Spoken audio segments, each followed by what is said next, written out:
De regresso à Comissão Executiva, hoje estamos a falar de startups. À conversa nesta reunião, Francisco Banha, José Almassa, Ricardo Valles e Manuel Laranja. José Almassa, há pouco falávamos da importância que tem a ligação às empresas e às universidades e o profissionalismo que se pode dar à criação de startups, não é? Não, há uma questão aí que eu gostava de contribuir, que é, por vezes fala-se que as universidades não se aproximam das empresas, mas as empresas também não se aproximam das universidades. Portanto, há aqui uma relação bionífica, portanto, não podemos pôr só a responsabilidade do lado das universidades. As empresas continuam muito fechadas também, isso é que é uma realidade, não é? Portanto, mas porquê? Porque têm medo de ser ultrapassadas também. Talvez, portanto, depende, é uma questão de cultura e mentalidade. Portanto, eu acho que isto passa tudo por mudar a cultura dos dirigentes e a mentalidade dos dirigentes, não é? Porque se as pessoas pensarem que pode haver aqui um aproveitamento destas colaborações entre as universidades e as empresas, poderão ser frutíferas para ambas as partes, não é? E um dos aspectos, portanto, que foi referido há pouco pelo Dr. Manuel Laranja, tinha a ver com a parte da transferibilidade, da transferência do conhecimento. É óbvio que a transferência do conhecimento interessa das inovações que são feitas e tudo isso, como é que isso se passa para o mercado, mas nós temos de ter presente sempre que a boa inovação é aquela que se vende. Porque se a inovação não se vender, ela pode ser muito boa, ter umas qualidades excelentes, mas se não tiver mercado, não presta, não serve, não é? Mas a questão é que, se calhar, entre o laboratório, a expressão, até chegar ao mercado, é preciso muita coisa que, possivelmente, alguns empreendedores não têm capacidade para lá chegar. Não sei. Pois, mas daí a importância dessa relação entre a universidade e as empresas poderia permitir essa ligação. É isso, se calhar há pessoas, Manuel Laranja, com boas ideias, eventualmente, e que depois é preciso mais investimento e mais dinheiro. Há um pouco isso, quer dizer, há as boas ideias que procuram o empreendedor e não encontram, e depois há os bons empreendedores que procuram boas ideias e por vezes também não as encontram. Quando se fala de transferência de conhecimento, é disso que nós estamos a falar. As universidades, quando têm este volume todo de ID, o objetivo principal não é a criação de empresas, vamos ser honestos, em lugar nenhum do mundo as universidades fazem investigação porque estão preocupadas com a criação de empresas. Há uma outra preocupação em paralelo, que é deste grande volume de ID que se faz, vamos ver o que é que se consegue extrair.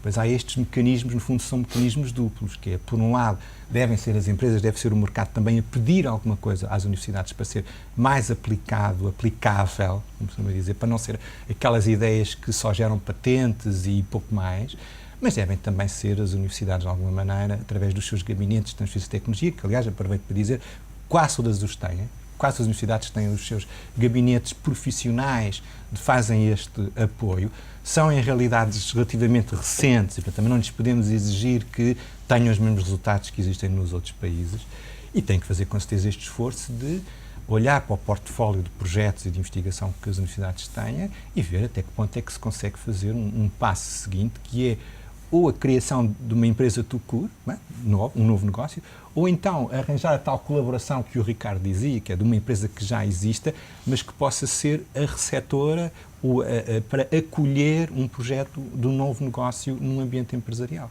E, de facto, aí temos um caminho imenso a percorrer, porque faz-se algum esforço.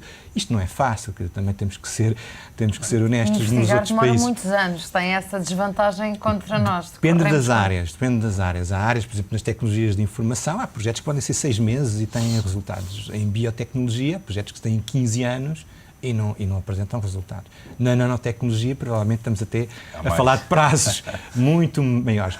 O que importa, e isso é que é preocupante, é não castrar um pouco este esforço. Portanto, as universidades têm que continuar a fazer o nível de ID que fazem e não é demasiado, antes pelo contrário, como o Ricardo dizia, nós estamos na média europeia, temos que ser ainda mais ambiciosos, temos que ultrapassar a média europeia e continuar, mas em paralelo temos que ir fazendo o outro esforço, que é a valorização económica e a transformação deste conhecimento em novos negócios, criação de emprego, internacionalização, exportações. Portanto, temos que ser capazes, de alguma maneira, de ir fazendo as duas coisas ao mesmo tempo. Ricardo Valles, mas se calhar aqui também era preciso criar um plano, porque é preciso perceber também para onde é que queremos que a nossa economia vá e como é que pomos esta inovação ao serviço do crescimento da nossa economia, que agora é o que mais nos interessa, acima de tudo, não é? Claro, e quando há pouco eu falava da proximidade das universidades às empresas e criarmos modelos de inovação aplicada, de investigação aplicada a realidades atuais e concretas, tem exatamente por objetivo resolver o curto prazo, porque se calhar 90% do que tivemos aqui sempre a discutir são soluções de longo prazo, que envolve mudanças culturais e de atitude, em que o insucesso não vale pelo insucesso, mas vale pela aprendizagem que a pessoa que empreendeu conseguiu captar daí, vale pela capacidade das universidades estarem mais na criação das empresas e juntos aos empreendedores, ou seja, tudo o resto são mudanças culturais que não nos vão resolver o imediato. Portanto, a minha opinião, o que eu acredito de facto é que o imediato, e leia-se o imediato do curto prazo, é a proximidade das grandes competências que as universidades têm, seja mesmo do nível letivo, seja os doutorandos, sejam os mestrandos, como é que podem capitalizar mais esse tempo de estudo, porque muitas vezes nós temos doutorandos que dedicam centenas de horas e são pessoas já com um grau de maturidade elevado em termos de conhecimentos, em que essas centenas de horas que aplicam a investigação poderiam ser de facto utilizadas em atividade produtiva, valorizando nomeadamente o seu doutoramento. Portanto, eu diria que no imediato e no curto prazo, que eu acho que nos preocupa no momento atual, para mim a solução passará muito por aí. E o dinheiro parece-me que há. Nós não falámos ainda muito da questão do financiamento. Mas podemos falar e dizer. E essa é a parte importante. Exatamente, ou seja, há financiamento. E tem havido financiamento, ou seja, tem havido capitais disponíveis em Portugal para o investimento, vamos chamar assim. Agora, a qualidade do tipo de análise que o Francisco Banha levantava há pouco, a capacidade de quem está a analisar de compreender o potencial do negócio, aí é que poderá eventualmente ser questionável. Mas de facto dinheiro há, ou seja, há vários programas, e aqui eu vou dizer infelizmente, porque gostava que fosse mais privado, mas infelizmente são programas que são muito financiados por entidades governamentais, por entidades públicas e pela banca, muito pouco pelos privados. Nós, quando falávamos há pouco dos fundos levantados de capital de risco, 55% foi banca, seguros e fundos de pensões e 20% foi Estado, ou seja, sobraram 10% dos 10 milhões de euros que os particulares de facto colocaram aqui. Quando nós olhamos também para o fundo dos Business Angels do Compete, dá-me a ideia que apenas 20% ou 25% foram colocados de facto pelos privados. Baixo, a 35%. Ou 35%. Mas pronto, os privados, os particulares continuam na minoria quando olhamos para o financiamento. Mas isso é mais uma vez a mudança cultural e a mudança de atitude. Mas dinheiro eu diria que há, ou seja, boas ideias, dá-me a ideia que nunca falharam. Agora eu gostava de pôr agora efetivamente a componente positiva desta reunião de hoje, porque acho que é na altura em que se fala, nós sabemos que vamos ter sacrifício, vamos ter que ter disciplina, mas também temos que crescer. E de efetivamente esta questão das startups e o financiamento de startups assume um papel crucial neste momento para a nossa sociedade.